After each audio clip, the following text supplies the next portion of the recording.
Kasi yun na ho, yung huling pagkakataon sana na marinig ng mga kababayan natin yung flood control. Subalit naging parang press con lang ho ang style.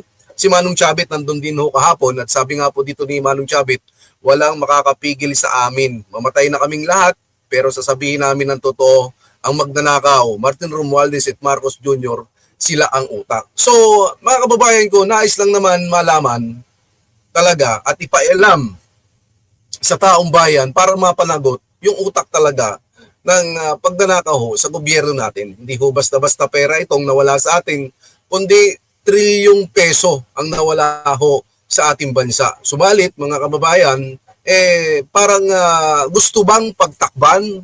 Gusto ba nilang pagtakpan? At ito na nga, na ngayon na Senate President na, itong si Win Gatchalian. Siya na ho ngayon yung legal na Senate President. At si Senator Alan Cayetano, siya naman po yung sa minority, siya naman po yung minority leader. Ang tanong lang ho dito sa ating bagong Senate President at sa Blue Ribbon na hawakan ni Kiko Pangilinan ay maalala ko parang nagbigay ng daan itong si Erwin Tulfo na hindi na siya hawak ng Blue Ribbon at ibibigay niya naman dito kay Senator Kiko Pangilinan. Subalit kahapon nandun din ako sa press ko ng mga Marines, nandun din. May lumabas din na image ni Kiko Pangilinan doon. So titingnan natin kung pwede pa ba na hawakan ni Senator Pangilinan yung Blue Ribbon. At ang tanong po natin dito mga kababayan, may lakas ba ng loob itong bago, itong kay Gatchalian Black, may lakas ba sila ng loob para harapin, para ituloy itong flood control? Yun ho ang magiging tanong dito. Kasi ho kanina, mga kababayan, bago pa ho magbutuhan, at alam naman na ho natin, hindi ho ba nung nakaraan pa, nandun pa tayo sa Senado, sinabi na ho natin na talagang lilipat si Senator Villanueva. Senator Villanueva, ayan, sana makapagtrabaho ka ng maayos dyan. Pero itong si Senator Alan Cayetano, mga kababayan, sabi niya rito, I may leave the position of SP or Senate President, but I am honored to still be your PS, your public servant. At ito ganito dapat. At syempre, gusto ko ring pasalamatan mga kababayan ko si Senator Alan Peter Cayetano dahil nagkaroon po tayo ng isang independent na Senate na hindi ho hawak ng Malacanang. Sayang nga lamang kahit na medyo mabilis lang dahil nga ho ginigipit, may mga pananakot, mabilis lang ho yung kanyang pagiging SP. Ang kagandahan ho rito ay tumayo ho siya para ho sa katotohanan. Mahirap pong makapaglaban ngayon kasi kung kitang-kita nyo, buong buo yung pwersa nila. 'Di ba? Yung mga magnanakaw, buong buo yung mga pwersa nila. Samantalang ito, wala naman silang maibato dito kay Senator Alan Peter Cayetano, doon sa magkapatid. Parehas abogado, parehas magaling. Wala ho silang maibato dyan . Kaya nga ang ginawa nila, inuna nila si Jinggoy, tapos sinunod si Escudero, yung traidor, at yung isa pang traidor, na si Senator Villanueva. Hindi ho, kung gusto ho talaga ni Senator Villanueva na magsimula yung trabaho, alam niyo, Mr. Senator Villanueva, ulitin ko, pwede naman nung simulan niyo ang trabaho niyo nung si SP Cayetano pa ang Senate President dahil sinabi na nga doon sa Korte Suprema na hindi may tuturing na quorum yung June 3. Nung hinawakan di umano nito ni Gatchalian yung Senado, hindi yun legit. Ngayon pa lang siya legal dahil sila ay 13 na dahil mayroong nag-traidor na dalawa. Dahil ho dyan sa nag-traidor na dalawa na yan, mag-ingat ho ang mga kababayan nating Pilipino. Pag tumakbo pa ho yan, pag tumakbo pa ho yung mga traidor na yan sa bayan, huwag nyo na hong iboto. Alam nyo, wala ho sa saligang batas, wala sa Pilipinas, wala sa mamamayang Pilipino ang katapatan ng mga yan. Na kanino? Nasa mga nagdidiktang politiko. Dahil sila mismo, meron silang personal na interest. Ang tanong dito ngayon, tatakbo ba ang kaso nito ni Villanueva kung sakali man sa ombudsman? Diba? Tatakbo kaya, kakasuhan kaya, or mawawala na? Ganun lang kasimple yun, mga kababayan. Paano na kaya? Dahil sabi niya nga dito, lumipat Joel Villanueva says, joining new Senate majority was for work. Kalokohan yan, sir. Ha? Sayang yung paghanga ng milyon-milyon ninyong tagasunod. Nakita ko nga sa post kanina, doon sa Facebook, na yung member nyo mukhang nababawasan na. Ng JIL. Oh, yung tunay na JIL, ha? Hindi ho yung Junior is Lord. Yung tunay na JIL, nababawasan na ho kayo. Kung sinunod nyo lamang ho yung konsensya nyo, sir, at kung ano yung tama, wala ho kayo dyan eh. Unang-una sa pagdesisyon pa lamang ho ng Supreme Court noong June 3, wala ho kayo dapat dyan sa Gatchalian na yan. Hindi magiging SP si Gatchalian kung hindi ho dahil sa inyo. Subalit nandun na tayo. Sana makapagtrabaho kayo ng tuloy-tuloy. Sana maituloy nyo. Ipatawag nyo yung 18 Marines plus 4 na dumating doon sa press con kahapon. Hindi yung ang dami-dami pang sinasabi na maaaring kasuhan si Mike Defensor, maaaring kasuhan yung mga, wag ganun. Huwag kayong masyadong balat sibuyas kasi hindi naman kayo ang legit, hindi naman kayo ang legal noong mga panahon na yun. Bago yung press con doon sa EDSA, kahapon yun. Tapos ngayon pa lang, naging SP na tunay, itong si Gatchalian. Sobra ho kasi yung pananakot mga kababayan kasi sinasabi na rin kasi niyang NBI director na po pwedeng ang kasuhan, grabe ho yung panggigipit. Kasi itong flood control na to ang pinakamalaki na pagnanakaw sa kasaysayan natin. At hindi rin ho kasi po pwede na halimbawa ho, ipipilit natin, pupunta doon si Senator Robin, pupunta roon yung magkapatid na Villar, pupunta doon si Senator Marcoleta, sabi natin yung Cayetano Black, pupunta doon, dilato sila kakasuhan mga kababayan. Mauubuso tayo dahil sa ganon, dahil puro kaso na lang tayo. Papunta ho tayo sa impeachment, At yan na ho ang isusunod nila. Balak ho talaga nilang i-impeach. Ito sa pananaw ko talaga. Balak ho talaga nilang i-impeach ang ating Vice President Inday Sara Duterte. Yun ho ang nakikita ko dito. Kahapon pa lamang ho, talagang nakita ko sa mga kababayan natin, pagod na rin sila eh. Yung mga nagpunta doon sa press con, nakita ko talaga yung pagkadismaya rin, yung pagod. Pero ganyan ho talaga dahil napakahirap po ng ipinaglalaban natin. Napakahirap po ng laban na pinagdadaanan natin. Lalo na nga, may mga ganitong traidor pa na di sinsanay maganda dahil nandun sila kay Cayetano dahil meron tayong independent Senate na hindi siya hawak. Sabihin na natin hindi siya sunod-sunuran sa Malacanang. Malaking bagay po yun sana kay Cayetano pero ngayon nga na nagbago na, kailangan pa rin natin suportahan ng minority nung nila Senator Alan Cayetano at yun naman talaga ang nasa rules, di ba? At nasa konstitusyon. Katulad nga po nung tinanong si Senator Pia Cayetano kung susuportahan itong majority block ngayon, ay tama ho yung sagot na yon, di ba? Na syempre, di ba, tinatanong pa ba yon? Kailangan pa bang itanong yon na susuportahan ni Senator Pia yung bagong SP ngayon? Dapat lamang po talaga, tama po yun. Dahil 13 na ho sila, dahil sa dalawang hudas, at yun din ho yung nasa konstitusyon natin. Kailangan 13 para magkaroon ng quorum. So siguro masayang-masaya na sila kasi yung isang senador dyan, napakasaya daw niya. I'm very happy. I'm very happy kasi baka akala nyo ligtas na kayo. Lahat ng mga nakatanggap ng maleta, hindi pa kayo ligtas. Hindi man kami makabawi sa inyo ngayon, pero sa darating na eleksyon at sa mata ng Diyos, hindi kayo ligtas. Sa lahat ng mga nagnakaw sa gobyerno ay hindi po kayo ligtas. At papanagutin namin kayo. Dahil nasa amin pa rin mga tao ang kapangyarihan. Nasa bawat Pilipino, mga kababayan, hindi porke mga senador yung mga yan, wala na tayong kapangyarihan. Nasa atin po ang lahat ng kapangyarihan. Pinahiram lang ho natin yung mga yan. Pinahiram lang ho natin ang mga yan ang posisyon. Subalit, kung gagamitin nila yan sa kasamaan, nasa atin pa rin ho. Di ba? Kaya nga ho mga kababayan, kaugnay pa rin yan yung maaring arestuhin itong si Senator Marcoleta dahil may kaso, yung plunder na nababalita. Kasi hindi naman pera pa niya ngayon, hindi pa naman pera ng gobyerno yung ginamit niya noong pangangampanya. Paano siya kakasuhan ng plunder nun? Di ba? Yan ho yung mga modern day na hudas. Ganyang muka, mga kababayan ko, Senator Villanueva, Senator Chis. Ano, magkano kaya, ano kaya ang pinangako sa inyo? Kasi ako, nagbabase lang ako doon sa statement ni Senator Jinggoy na talagang merong nag-o-offer sa kanya. Na merong talagang tumatawag na bumaligtad tapos mawawala na lang kaso. Di ba? Ganun o yung kay Senator Jinggoy Estrada.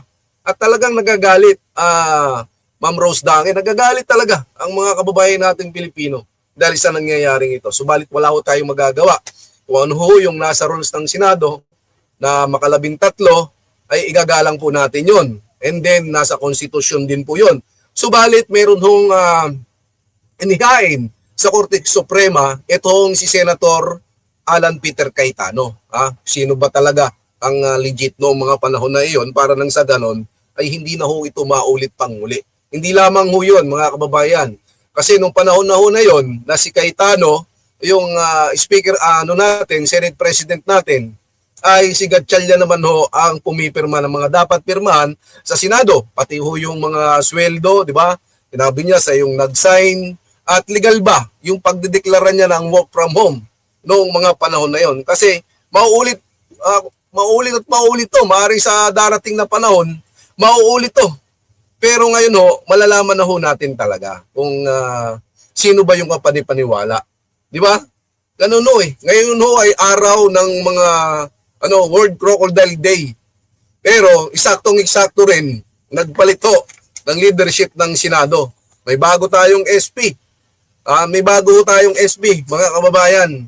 Kaya nga, ang hamon natin sa kanila, maipatupad kaya nila, maituloy kaya nila yung Blue Ribbon hearing, diyan, nang sa ganun, maipatawag ho nila, ito hong, maipatawag ho, yung ating mga 22 Marines na nagsalita na.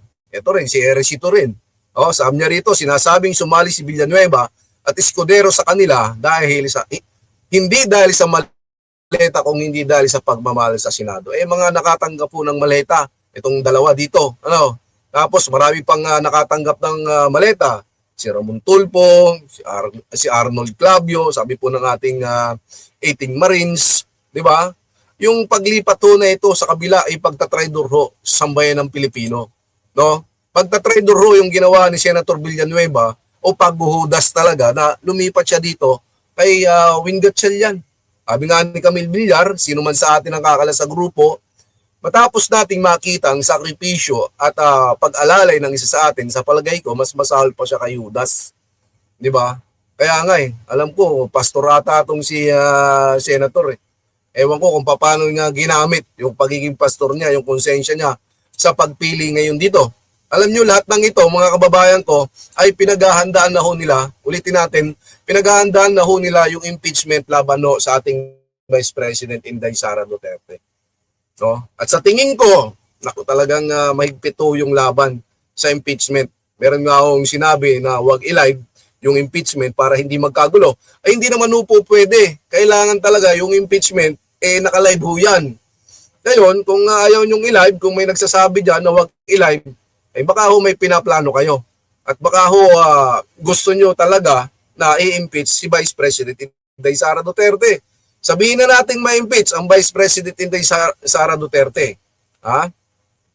May papalit pa naman Merong baste, merong pulong, at meron pang mga sorpresa. Hindi tayo natatapos sa ganun lang. Ngayon lang, nakita lang natin dito na pwede palang pagtakpan yung mga pagnanakaw.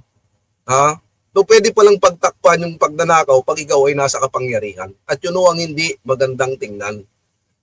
Ilan na kaya sa mga JIL ang kumalas dahil sa naging desisyon na ito ni Joel Villanueva? Sabi sa comment section natin, maraming umalis sa JIL. At syempre, sa nakita naman talaga nila, marami. Kasi, ito dati si Senator Villanueva, ang ingay niyan. Ang ingay niyan sa korupsyon. May padrako-Dracula ka pang nalalaman. Na malakas sumipsip ng dugo ng kaban ng bayan. Tapos ngayon nandun ka sa kabila. Ang ingay-ingay mo.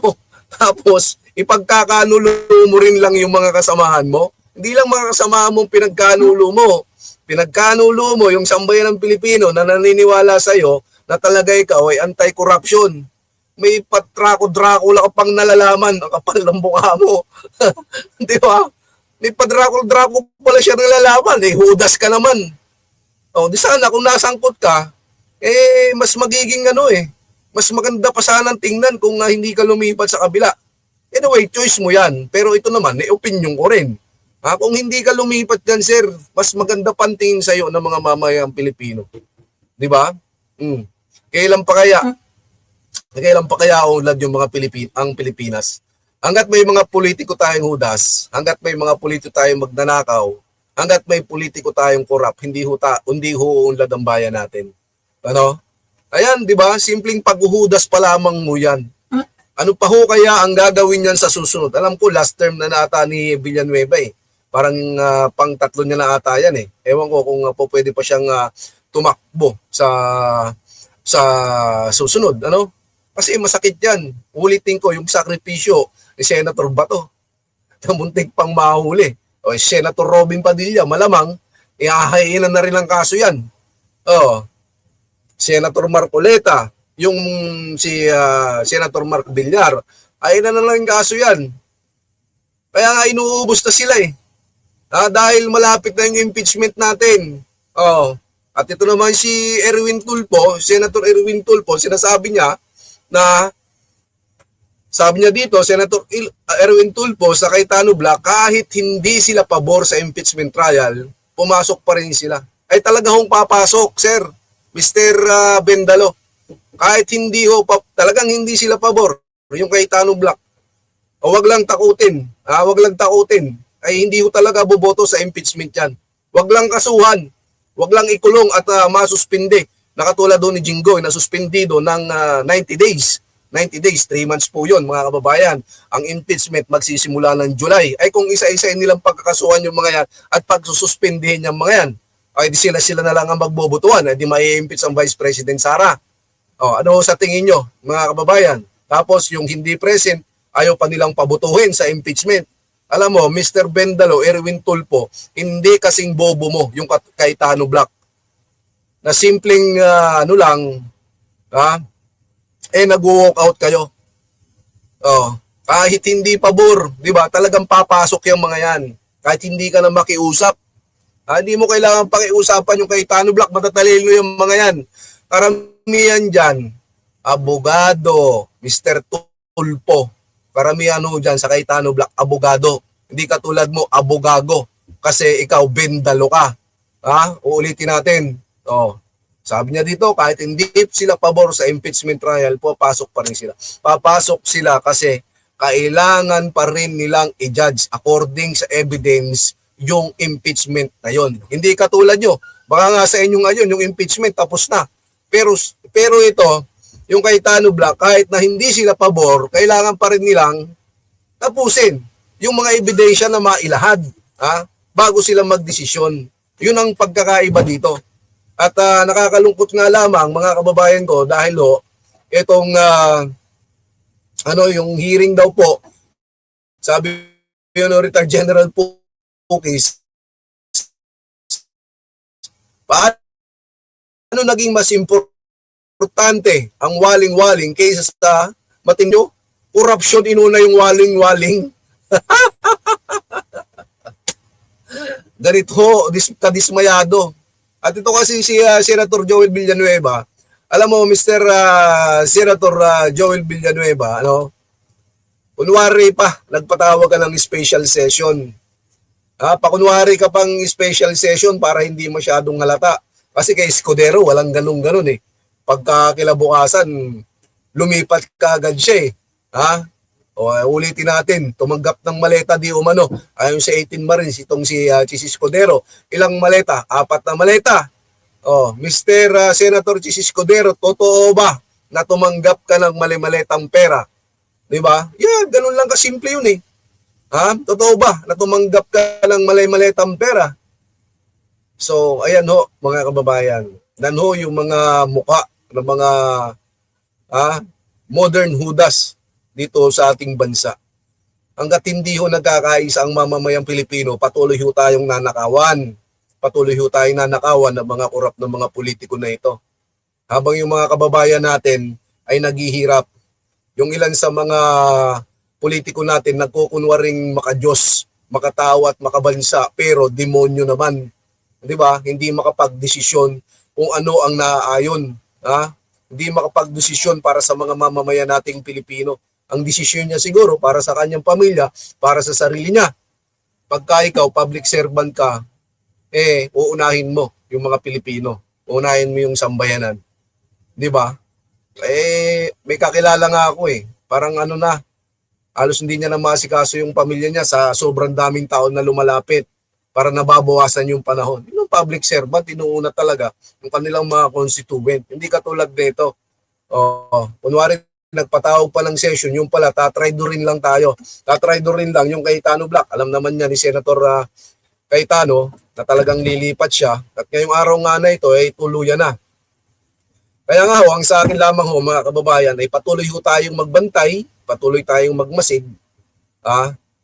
Kasi mahirap po Mali-maliit ang pera At yung statement ng mga Marines natin na 22 Braves na mga ex-Marines natin, hindi nila itataya yung buhay nila kung kung wala silang pinangahawakang ebidensya, kung hindi totoo ang kanilang mga sinasabi. Kasi sa panahon ngayon, mga kababayan, ang lumalabas kasi hawak na lang, isa lang talaga, hawak talaga.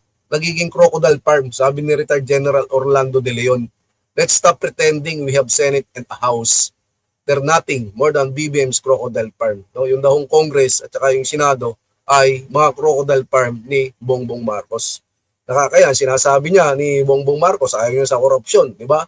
Hindi ko pera yung ninakaw nila, pera ng taong bayan. Pero sir, pinadeliveran ka rin ng malita tinanggap pa ni Sandro. Di umano, yun ang pagkakasabi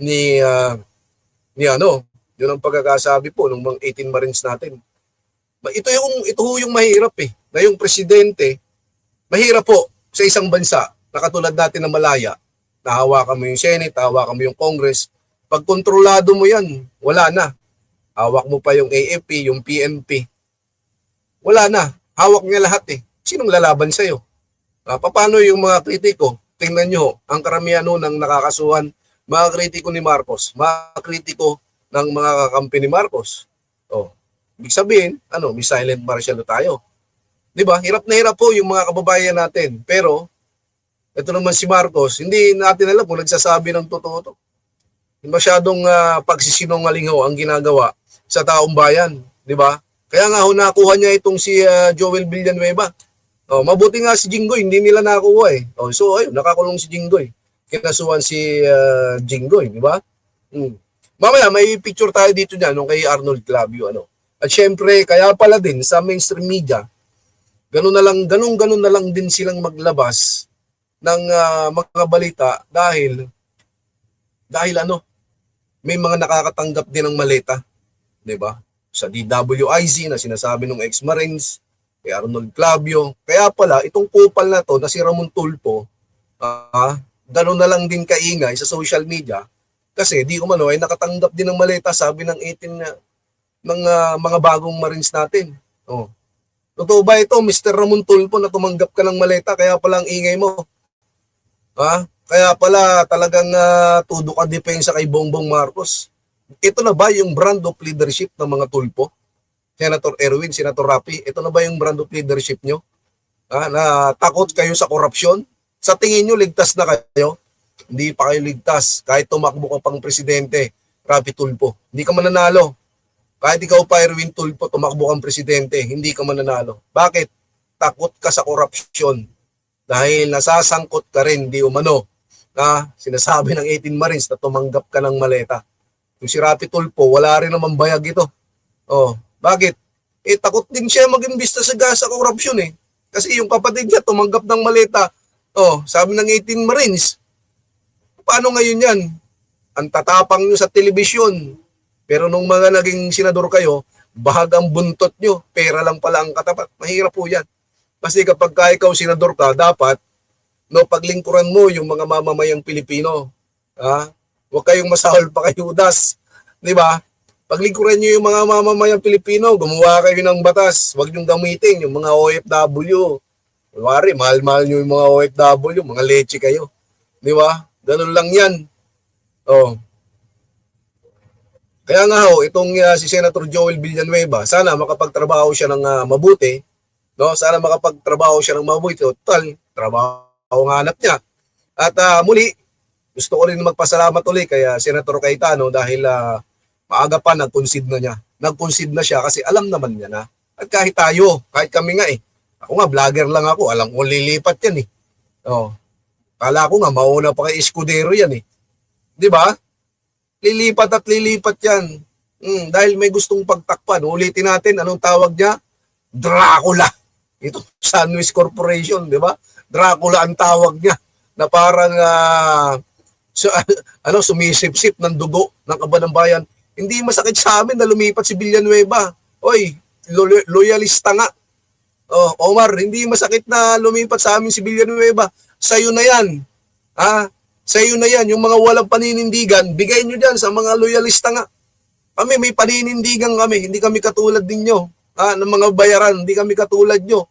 Alam nyo ng bangag yung amo nyo, nandiyan pa rin kayo.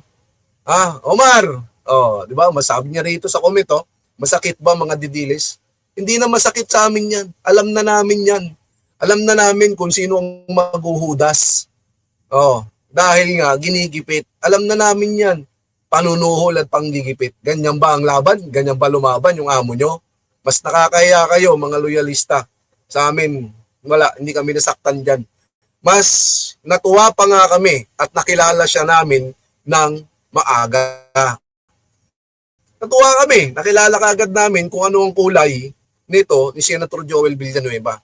O yan, sa mga karelihiyon niya, bahala na sila magpasya dyan. No comment naman ako about sa JL, pero nakikita ko nga marami ng mga lumilipat, no? At kung titingnan natin mga kababayan, so yung marami din ang social doon sa mga katulad dito ni Arnold Clavio na tumanggap din ng di umano ng maleta. Sabi dito, akalain mo, pinakinabangan niya ang pinaghirapan mo. Ito ay hindi ho aking post. Nakita ko lamang sa social media, bibigyan lamang ho natin ng konting reaksyon. Sabi niya rito, may sports car si Arnold Clavio. Binahagi naman ni Igan ang car tips niya, ang car care tips niya sa kanyang Instagram. Sabay ng larawan ng isang mamahaling sasakyan, mukhang sports car. Igan, magtatanong lamang po, ito bang inyong sasakyan na ito ay nabili nyo sa pinaghirapan nyo or galing sa maleta? Dahil nababalita po na kayo daw po ay tumanggap ng pera. Ayon po sa mga ating matatapang na 22 Brave Marines. No, antindi rin naman kung meron kang ganyan, tapos hindi naman pera mo yung pinambili mo. Ay mahirap po yan mga kababayan. So, ito isa pa lamang sa mga napangalanan, Ramon Tulfo, meron pa sa DWIC. Marami pa ho kasing lalabas Kaya nga ho, ang tanong dito kay Gatchalian, kay SP Gatchalian, Mr. Senator, Senate President SP Gatchalian, kaya mo bang maipatawag muli ang issue dyan sa flood control? Kaya mo bang ipatawag muli yung mga ating mga sundalo na yan, yung mga ex-marines natin na yan? Kasi kung hindi, walang kwenta yung pamumuno mo. Sana gabayan ng Diyos itong si Gatchalian. Baka mamaya gabayan ni Marcos, mahirap po yan. No? Sana gabayan ka ng Diyos, Mr. Senate President Gatchalian, at magawa mo ng tama ang trabaho mo. No? Magawa mo ng tama yung trabaho mo. Kasi andyan na, ikaw na yung legal. Dati, peke tawag ko sa'yo, pero ngayon, legal ka na dahil 13 na kayo dahil nga doon sa dalawang nag-traitor at naghudas. Ngayon po si Senator Escudero at si Senator Villanueva. Sa mga natitirang senador ng minority, ako po ay nananawagan sa inyo na huwag niyo pong gagayanin ang paghuhudas ng dalawang yan.